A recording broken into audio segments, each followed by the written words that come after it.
Hi, everyone. It's Monday, and I just want to call your attention. This week's assignment is super important because now you're delving into academic writing. Now, we are bandying about this term MLA. It just means the Modern Language Association has determined that there are certain rules, kind of conventions that you must follow when you're doing academic writing. And it begins with summary, because within a summary, you'll see all those rules enacted. And you need to integrate quotations. I mean, here, my good people, is where the rubber meets the road. So we're going to practice doing that. And there's always examples. And then I've also laid out all the principles. So let's just take a quick look.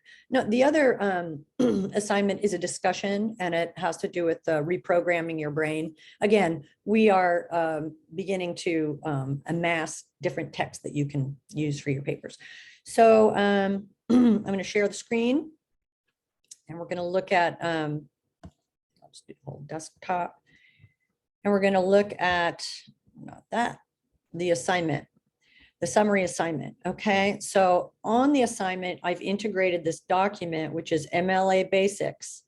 And that tells you all you need to know about the conventions. And some of it will be repetitious, and that's on purpose. There's just a few things that you need to know how to do. And it has to do with introducing a work before you discuss it, author's first name, last name, the title of the work, perhaps the institution from which they came that would add credibility or prestige. There's a little wiggle room there. And then the title of the work in quotation marks, and then a kind of a summary of what it is.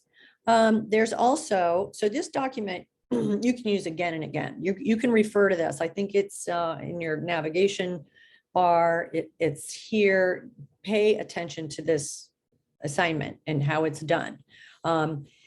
You really do have to read the instructions. In the instructions, it says, do not put the author's name in parentheses at the end of a sentence. We are not doing that. And if you do it, it just tells me that you're not reading the instructions. So now, look, I'm getting all tough.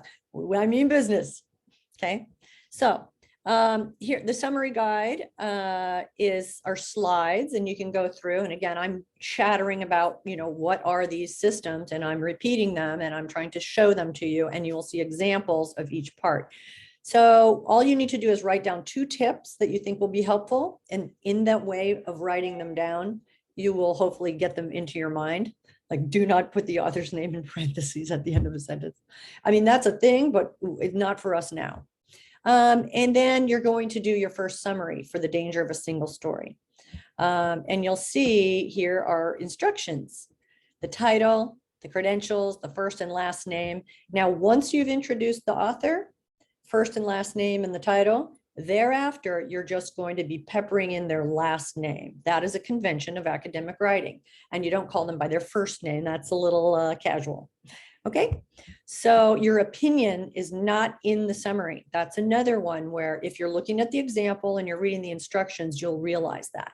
Think of it this way. The purpose of a summary is to get the reader up to speed. So that is a neutral, unbiased representation of the content of the text. Okay, so, and it's hard, okay, because, how much of this do I include? How much of that do I include? It should just be a hearty paragraph, but it should not be longer than a page. It should be under a page, 3/4 of a page at best.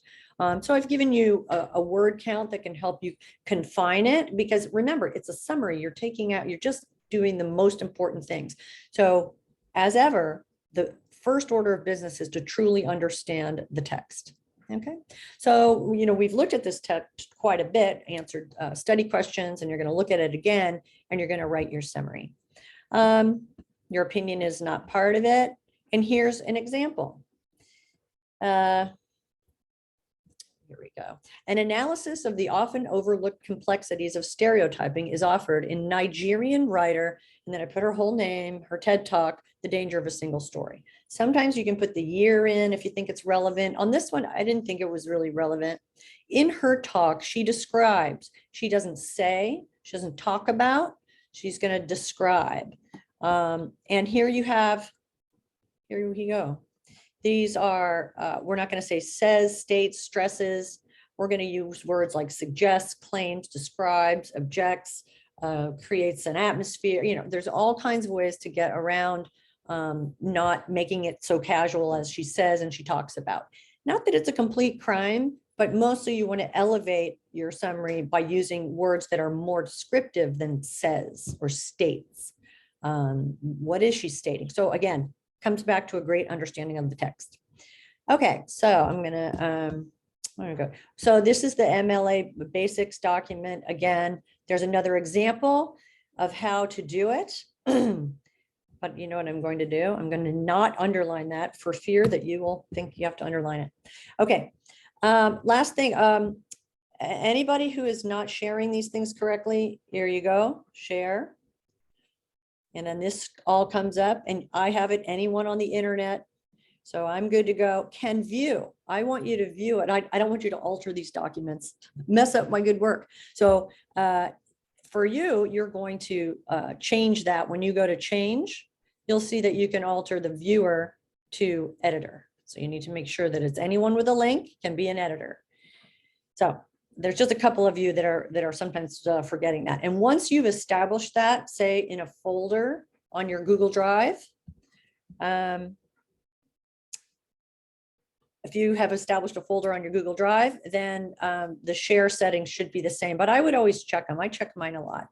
And there you go. So remember, this week, we're not kidding around. So it's a 10-point exercise, but it's actually much more important than that. You really have to get the hang of this. And I will be making comments on it, maybe underlining the parts that do or do not, fit the parameters of these new guidelines that I'm giving you.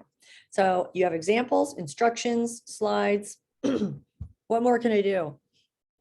Now it's time to practice. Okay, so I would read the example, look away, have the text in front of you, and just kind of go for it. Okay, so and then the other one's a discussion, so you know what to do there. Okay, good luck this week.